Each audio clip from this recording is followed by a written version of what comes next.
जय हिंद। देखिए, चाइना का एक इतिहास रहा है कि वो एक कम्युनिस्ट कंट्री है और अपने देश के अंदर हो रहे विद्रोहों को दबाने के लिए अपनी जनता को मीडिया से दूर रखता है और विदेशी आक्रमण या किसी छोटे मोटे लड़ाई का सहारा लेता है ताकि वहां की देश इसे भूल सके। ऐसे ही 1962 में हुआ था। 1960 में माओ के खिलाफ वहां आंतरिक विद्रोह की संभावना हो रही थी। माओ ने इसका फायदा उठाते हुए 62 की लड़ाई थोप दी भारत के ऊपर और अक्साई चीन का एरिया कब्जा कर लिया। उसी समय इसने ताइवान के इसे क्या नाम है, अरुणाचल प्रदेश को अपना दक्षिणी तिब्बत कहता था। ऐसा नेहरू के समय हुआ था। अभी यहाँ पर सी जिनपिंग जो है, इसके समय भी बहुत तेजी से विरोध हो रहा है। चाइना में सी जिनपिंग के खिलाफ बहुत तेजी से बगावत हो रही है। इसने भी वही सहारा लिया जनता का ध्यान भटकाने के लिए। इसने भी भारत से लड़ाई थोपने के लिए कई बार अक्सर उत्साह वाले काम किए हैं। अभी हाल में इसने तवांग में घुस गया। अरुणाचल प्रदेश का जगह है तवांग घाटी। तवांग में जहाँ बोमडीला दर्रा भी है, तवांग जिला में है, वहां पे चाइनीज सैनिक ऊपर आने लगे भारतीय पोस्ट पर। भारतीय सैनिकों ने ले डंडा मार के कपार फाड़ दिया सब चाइनीज सबका। एक भी भारतीय को किसी भी तरह की गंभीर चोट नहीं आई है, ना ही कोई भारतीय सैनिक शहीद हुआ है। ये हमारे रक्षा मंत्री का खुद का संसद में दिया हुआ स्टेटमेंट था। और वहीं चाइनीज मीडिया इस पर एकदम चुप है। जब चाइनीज पिटाते हैं सब ना तो एकदम चुप हो जाते हैं। आपको याद होगा जो जून 2020 पिटाया था, 6 महीना बाद बोला था कि हाँ हम लोग पिटा गए। उस सब इतनी होता है, सब आके भाज रहा था, सब मार यहाँ पे लाठी लाठी का पार फाड़ दिया सब चाइनीज सबका। चाइना वहां से भाग निकला और अभी चाइना कुछ नहीं बोल रहा है। अपनी जनता का ध्यान भटकाने के लिए ये कभी ताइवान के ऊपर अटैक करता है, कभी ये भारत की ओर। अभी इसके जो फाइटर जहाज थे सब, वो कई बार उत्तराखंड के पास में मडराने लगे सब। उत्तराखंड के पास मडराने के भी कई रीजन है। उत्तराखंड में अभी भारत और अमेरिका की सेना यहाँ बहुत करीब नंदा देवी पर्वत के पास आकर चाइना के पास युद्धाभ्यास की। इसीलिए वो अपने ड्रोन को, और उसने सबसे बड़ा जो बमवर्षक जहाज बनाया है S-20, ये बमवर्षक जहाजों को भारत के सीमा के पास उड़ाते रहता है। तो भारतीय सेना भी अपनी वायु से एयरफोर्स को तुरंत एक्टिवेट कर देती है और एयरफोर्स भी ऊपर से जाके वार्निंग देने लगती है कि अगर इधर की ओर आओगे तो तुम्हारा भी इलाज कर दिया जाएगा बढ़िया से। चाइना को पता चल गया है कि भारत की अब विदेश नीति जो है काफी एग्रेसिव हो गई और ये होना भी चाहिए। हमें अपने दुश्मनों को पहचानने में क्षणिक भी देर नहीं करनी चाहिए। इंडियन एयरफोर्स अब काफी तेजी से चाइना का मुकाबला करने लगती है। चाइना के साथ समस्या ये है कि यहाँ पे तिब्बत है। तिब्बत का पठार इतना ऊंचा है कि यहाँ पे कितना भी बेहतरीन जहाज दे दीजिए, कितना भी बेहतरीन जहाज, वो अपने फुल कैपेसिटी से नहीं उड़ सकता है, क्योंकि तिब्बत के ऊपर ऑक्सीजन की मात्रा बहुत कम होती है और किसी भी जहाज हो गया उसमें ईंधन जलने के लिए ऑक्सीजन की जरूरत ज्यादा होती है। तो यहाँ कितना भी बढ़िया जहाज रहेगा, यहाँ से यहाँ आने में अपनी पूरी पावर नहीं लगा सकता है। जबकि भारत का जहाज तो इधर ही रखा हुआ है यहाँ पर, इसके लिए ज्यादा उधर नहीं है, इसी को ज्यादा दिक्कत आता है। आपको पता होगा तिब्बत और हिमालय के ऊपर से कोई कमर्शियल जहाज जाते भी नहीं है सब यहाँ पे। तो इंडियन एयरफोर्स काफी एग्रेसिव में इसमें आगे बढ़ रही है। लेकिन चाइना इसे अन्य जगहों से घेरना चाह रहा है। पाकिस्तान के सहारे घेरना चाह रहा है, इधर मलक्का के सहारे, इधर तंजानिया के सहारे, तंजानिया के साथ इधर से मलक्का को इधर से, और ऐसे चारों ओर से चाइना भारत को घेरना चाह रहा है। हालांकि भारत भी इससे अब काउंटर अटैक के मूड में आ गया। भारत अपने वायुसेना की ताकत को लगातार बढ़ा रहा है। एयर बेसेस को भारत बढ़ाया जा रहा है। अभी गुजरात में दीसा एयरबेस का शिलान्यास किया गया। यह एयरबेस बहुत जरूरी था। दीसा एयरबेस कहाँ है, उससे पहले आपको पाकिस्तान के एयरबेस का आइडिया होना चाहिए। पाकिस्तान का इधर का एरिया है बलूचिस्तान, इधर उसके दुश्मन कम है अफगानिस्तान है, तो उसमें अफगानिस्तान के पास कोई उतना टेक्नोलॉजी ही नहीं है। और उसका ज्यादातर एयरबेस अगर आप देखेंगे तो ये भारत की ओर मिलेगा। ये उसने पाक ऑक्युपाइड कश्मीर है, पीओके पे कब्जा कर लिया है यहाँ पे। अब यहाँ अगर आप ध्यान देंगे तो ये पाकिस्तान के बहुत सारे एयरबेस है, जिसमें एक तो यहाँ शहबाज एयरबेस इसका बहुत प्रसिद्ध है। यहाँ F-16 जहाजें रहती हैं। शहबाज एयरबेस, सुकूर एयरबेस, यहाँ पर मीरपुर एयरबेस, ये 3 एयरबेस पाकिस्तान के बहुत ही फ्रंट लाइन की एयरबेस है भारत को आगे की ओर काउंटर करने के लिए। और एक कश्मीर के पास में आया स्कार्दू एयरबेस। ये एग्जाम में क्वेश्चन पूछते हो भैया स्कार्दू एयरबेस कहाँ, पीओके में ही है स्कार्दू। तो कुछ जगह जो है ना करंट में जब फेमस हो जाते हैं तो उससे कुछ कुछ क्वेश्चन पूछता है, इसलिए याद रखने आप है। तो यहाँ मीरपुर एयरबेस, सुकूर एयरबेस और यहाँ शहबाज एयरबेस, यहाँ पर इन एयरबेस से भारत में अंदर तक हमला किया जा सकता था। इसको काउंटर करने के लिए जोधपुर में फलोड़ी एयरबेस था, गुजरात के कच्छ में नलिया एयरबेस था। तो ये यहाँ से इसे काउंटर किया जा सकता था, लेकिन अभी पीएम मोदी ने यहाँ पर एक दीसा एयरबेस का उद्घाटन किया। दीसा एयरबेस जो है अब यहाँ से और अंदर तक काउंटर अटैक किया जा सकता है। तो ये एयरबेस भारत के लिए बहुत जरूरी है, क्योंकि हमको हर तरफ से काउंटर अटैक के लिए रेडी रहना है, क्योंकि चाइना लगातार पाकिस्तान को सपोर्ट करते जा रहा है। तो ये एयरबेस जरूरी है। भारत अब अपने जितने भी एयरबेस हैं उसको, उसमें जो जहाजों को रखने के लिए बंकर है उसे अब नए मॉडल से अपग्रेड कर रहा है। उसका नाम है next generation harden aircraft shelter.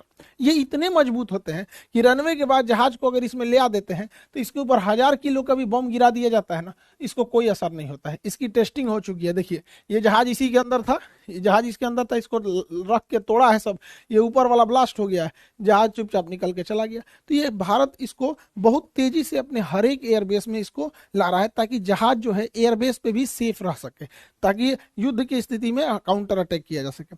Bharat इसको बहुत भली भांति से समझ गया है कि अब हम लोगों को एग्रेसिवली आगे बढ़ना पड़ेगा, क्योंकि चाइना लगातार हमें घेरते आ रहा है। इसलिए भारत ने अपने यहाँ, ये तो हो गया अफगानिस्तान के लोगों को भारत से बहुत लगाव रहता है। तो भारत में रिलेशन अच्छा है, लेकिन पीओके कब्जा करने की वजह से डायरेक्ट कनेक्शन नहीं है। यहाँ पर है आपका तजाकिस्तान। ये ताजिकिस्तान जो जगह है, यहाँ पर भारत 2 एयरबेस ले रखा है। यहाँ से हम चाइना के लिए भी काउंटर अटैक कर सकते हैं, यहाँ से पाकिस्तान के डीप एरिया में भी काउंटर अटैक कर सकते हैं। 2 एयरबेस है यहाँ पर, एक का नाम है ऐनी एयरबेस और एक का नाम है फारकोर एयरबेस। तो ये दोनों एयरबेस ताजिकिस्तान में, फारकोर और ऐनी एयरबेस, इससे हम लोग चाइना के एरिया में काउंटर अटैक और पाकिस्तान में कर सकते हैं। ये सबसे ज्यादा काम कब करेगा? चाइना यहाँ पे सड़क बना रहा है CPEC, China Pakistan economic corridor, इसको इधर से तो अटैक करता ही हो सकता है, इस एयरबेस के थ्रू यहाँ से भी अटैक किया जा सकता है। इसलिए भारत को अब रेडी रहना है, क्योंकि चाइना में अगर ज्यादा विवाद होगा तो पक्का किसी ना किसी से उलझेगा। तो उधर या तो उलझेगा ताइवान से, नहीं तो इधर उलझेगा भारत से। इसलिए सतर्क रहना है। हम लोग के लिए भी एक तरह का ये लिटमस टेस्ट है। हालांकि भारत बहुत तेजी से अपने कदम आगे बढ़ा रहा है, लेकिन चाइना का सोच क्या है? वो सिल्क रूट के माध्यम से भारत को घेरना चाह रहा है। लेकिन चाइना की टेंशन क्या है? वो मलक्का के पास से यहाँ से भारत को, ये उसके लिए सबसे बड़ी समस्या है, क्योंकि मलक्का के पास भारत बहुत स्ट्रांग है। यहाँ पर हमारा अंडमान निकोबार है। ये अंडमान निकोबार में हमारी तीनों सेना रहती है, थल सेना, वायुसेना, नौसेना। साथ ही यहाँ नीचे में कोकोस आइलैंड है। कोकोस आइलैंड, चाइना यहाँ से या तो मलक्का से होकर निकलेगा या तो सुंडा से होकर निकलेगा। अगर मलक्का से होकर निकलेगा तो अंडमान निकोबार में कुछ आएगा, और अगर सुंडा से होकर निकलेगा तो कोकोस में कुछ आएगा। देखिए कोकोस आइलैंड हमारा नहीं, देखिए कोको अलग है। कोको आइलैंड म्यांमार के पास है, हम ही लोग का था, नेहरू ने गिफ्ट दे दिया यहाँ पे।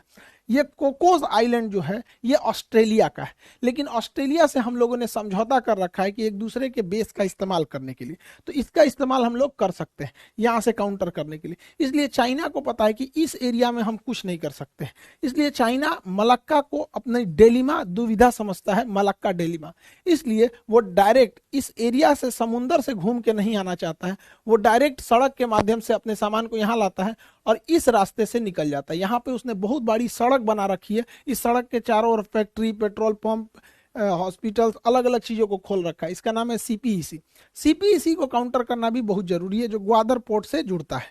यहाँ पर सीपीईसी के लिए यहाँ पर हमको ऐनी एयरबेस और फारखोर एयरबेस यहाँ से काउंटर कर देंगे, और यहाँ ईरान का चाबहार बंदरगाह हम इसे काउंटर करके आइसोलेट कर सकते हैं। इसलिए रेडी रहने के लिए जरूरी है। हालांकि भारत के पास इसके अलावा भी बहुत सारी संभावना है। यहाँ पर चाइना इतना तेजी से एक्सपांड किया कि अफ्रीका का देश है जिबूती, जिबूती में इसने अपना एक सैन्य अड्डा ले लिया।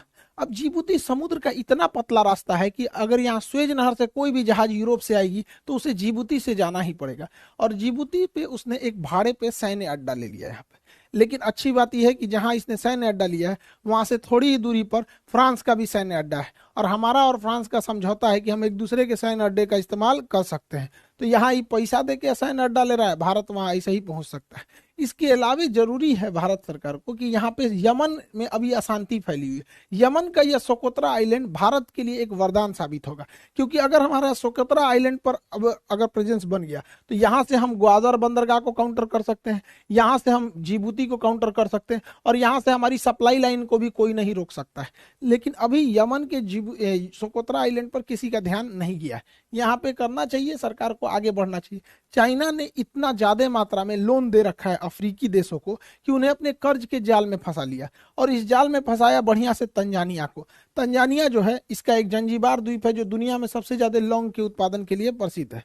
तंजानिया के सभी समुद्री तटों को चाइना मांग रहा है कि हमको दे दो लीज पे, ये सारे समुद्र तट पे हम अपने बंदरगाह बनाएंगे। और आपको पता है कि चाइना अगर बंदरगाह बना दिया तो वहां अपनी पनडुब्बी नौसेना की जहाजों को लाएगा। हम लोगों की लाख कोशिशों के बावजूद चाइना का जहाज यहाँ पर अपना लंगर डाल ही दिया। इसलिए इसे काउंटर करने के लिए भी भारत के पास कई सारे द्वीप हैं। सेशेल्स का द्वीप एजम्पशन आइलैंड, जिसमें भारत अपना मतलब बेस बनाने वाला है, सेशेल्स में यहाँ पर है। मॉरिशस में एग्लीगा द्वीप है। ये दोनों द्वीप यहाँ से काउंटर अटैक के लिए यहाँ पर अवेलेबल हो सकते हैं। तो कहने का सेंस ये है कि भारत को पहले से अब रेडी रहना चाहिए, क्योंकि चाइना में जहां उथल पुथल होगा तो सी जिनपिंग अपने देश की जनता का ध्यान अपने ओर से हटाने के लिए वो कि या तो ताइवान की ओर हमला करेगा या तो फिर भारत की ओर। हालांकि भारत की ओर करेगा नहीं, अब उसको पता है कि 62 नहीं रह गया, यहाँ पे आदमी दौड़ा के मारेगा उसको। हालांकि युद्ध में अब अगर देखेंगे तो वर्तमान परिदृश्य में कई सारी चीजें चेंज हो गए हैं। यूक्रेन युद्ध में ड्रोन ने पूरी तरह से कंप्लीट सिनेरियो को ही चेंज कर दिया।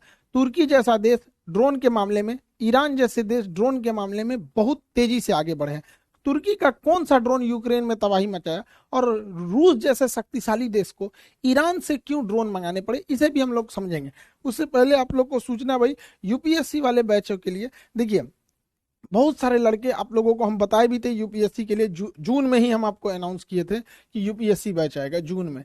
लेकिन यूपीएससी बैच सबसे बेहतर बन सके, इंडिया में वर्ल्ड क्लास के टीचर्स का सिलेक्शन हो सके, इसलिए काफी डिले हो गया था इस मैटर को लेकर। लेकिन अब बहुत अच्छे अच्छे टीचर जुड़ चुके हैं हम लोग के साथ। हिस्ट्री के लिए मणिकांत सर हैं, आपके पॉलिटी के लिए राजेश मिश्रा सर हैं, और भी बहुत सारे टीचर हैं हम लोग के। एक एक करके अब हम लोग सबके बारे में जानते चलेंगे। यहाँ पर यूपीएससी के बैच में जितने लड़के इनरोल नहीं हो पाए थे, अब आप लोग इनरोल हो जाएंगे, ताकि जो लड़के ऑलरेडी एप्लीकेशन में पढ़ रहे हैं वो इनरोल हो चुके हैं। तो यूपीएससी वाले बच्चे आप लोगों के लिए बहुत कम में फी है, 7500 में। ये हो सकता है कि कुछ 8000 के आसपास या फिर इसी में रहेगा, इतना फीस है। सबसे कम फी, एकदम क्वालिटी वाइज सबसे बेहतरीन रखा गया इसको। इसमें आपका पीटी और मेंस सभी को कवर कराया जाएगा, जैसा कि आपको वादा किए थे कि हम लोगों को यूपीएससी के सेक्टर में बहुत आगे काम करना है। ये जरूरी भी है, क्योंकि हिंदी मीडियम के लड़के जो गांव के पृष्ठभूमि के थे, बड़ी फीस की वजह से वो पढ़ाई नहीं कर पाते थे। मेरी भी मजबूरी थी, एप्लीकेशन में उतना जगह नहीं था, जिस वजह से हमको एप्लीकेशन के लड़कों को बोलना पड़ा। फिर आप लोग यूट्यूब परिवार आपको कैसे छोड़ सकते हैं, तो आप लोग को भी कर रहे हैं। तो गांव का जितना भी लड़का है, जिन लोगों को अब दिल्ली जाने के लिए पैसे नहीं थे, अब वहाँ गांव तक में आपको अब शिक्षा दी जा सकती है। तो अभी ये है आपका, जितना जल्दी इसमें इनरोल हो जाएंगे लोग, उतना जल्दी क्लास हो जाएगा। क्योंकि एप्लीकेशन वाले ऑलरेडी इनरोल हो गए हैं, तो उनको 2 दिन हम रोक लेंगे। संडे को आप दोनों लोग को दोनों, जैसे उनका पहले से एडमिशन हो गया, आप लोगों को इधर 4 दिन टाइम देते हैं, फिर संडे से हम दोनों का क्लास एक साथ चालू कर देंगे। तो जो लोग एप्लीकेशन पे ऑलरेडी जुड़ गए हैं, उन लोगों का क्लास संडे तक के लिए थोड़ा सा डिले किया गया, ताकि इन लोगों को भी एक साथ जोड़ के क्लास को आगे प्रोसीड किया जा सके। तो संडे से तक आप लोग को टाइम है। आप यूपीएससी में जितने नए लड़के हैं जुड़ेंगे, और एक एक करके आपको सारे टीचर से हम इंट्रोड्यूस कराते रहेंगे। आप लोगों को भी बहुत मजा आने वाला है। अब यूपीएससी में क्या है कि अब फीस कम होने की वजह से बहुत नॉर्मल फीस कर दी है। पहले आप जाएंगे तो 2-2.5 लाख रुपए फीस पड़ती है दिल्ली में। आप वैसे ही टीचर से जो दिल्ली में हैं, उन्हीं लोगों से एकदम बेहतरीन मार्गदर्शन में आप लोग शिक्षा लेंगे। और अब जो कहा जाता था हिंदी मीडियम के लड़कों का रिजल्ट नहीं होता था, तो अब बहुत सारे ऐसे लड़के थे जो गरीबी की वजह से नहीं शिक्षा ले पाते थे, अब उन लोगों के लिए भी एक मौका है। तो आई होप आप इसको समझे होंगे। अब एक एक करके हम आपको यूपीएससी के शिक्षक लोगों से मिलाते रहेंगे। आप लोगों से भी कहते हैं, मन लगा के पढ़ाई कीजिएगा, माँ बाप का सपना पूरा कीजिए, देश बदलिए, और कोशिश कीजिए कि जब अधिकारी बने तो एकदम जमीनी लेवल पे काम करें, ताकि देश आगे बढ़ सके। आई होप आप इसे समझे होंगे। मिलेंगे नेक्स्ट क्लास में। जय हिंद।